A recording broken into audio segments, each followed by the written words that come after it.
യേശുവിൻ്റെ ജീവിതം വിവരിക്കുന്ന ജനപ്രിയ ബൈബിൾ പരമ്പരയായ ദി ചോസനിൻ്റെ 1 മുതൽ 3 വരെയുള്ള സീസണുകൾ ഉടൻ തന്നെ ഡിസ്നി പ്ലസിൽ സ്ട്രീം ചെയ്യുമെന്ന് ഡിസ്നി ന്യൂസ് വ്യക്തമാക്കി. ബൈബിൾ ഷോയുടെ ആരാധകർക്ക് Amazon prime video, Netflix, the Angel app, the chosen app തുടങ്ങിയ സ്ട്രീമിംഗ് സൈറ്റുകളോടൊപ്പം ഇനി ഡിസ്നി പ്ലസിലും എപ്പിസോഡുകൾ കാണാൻ കഴിയുമെന്ന് ഡാളസ് ജെങ്കിൻസ് സോഷ്യൽ മീഡിയയിൽ കുറിച്ചു. തിയേറ്റർ റിലീസിന് തൊട്ടു പിന്നാലെ ദി ചോസൻ സീസൺ 4 ഉടൻ ലഭ്യമാകുമെന്ന് ജെങ്കിൻസ് പ്രഖ്യാപിച്ചതിന് ശേഷമാണ് പുതിയ പ്ലാറ്റ്ഫോമിനെ കുറിച്ച് വാർത്തകൾ പുറത്തുവരുന്നത്.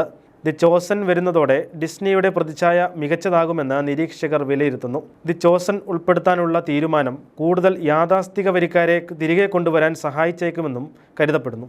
ഡിസ്നി പ്ലസ് 16 വർഷം പഴക്കമുള്ള സ്ട്രീമിംഗ് പ്ലാറ്റ്ഫോമായ ഹുലുവുമായി ലയിപ്പിച്ചതായി പ്രഖ്യാപിച്ച് ഏകദേശം 1 മാസത്തിന് ശേഷമാണ് ബൈബിൾ അധിഷ്ഠിത സീരീസ് കൂട്ടിച്ചേർക്കുന്നത് എന്നതും ശ്രദ്ധേയമാണ്.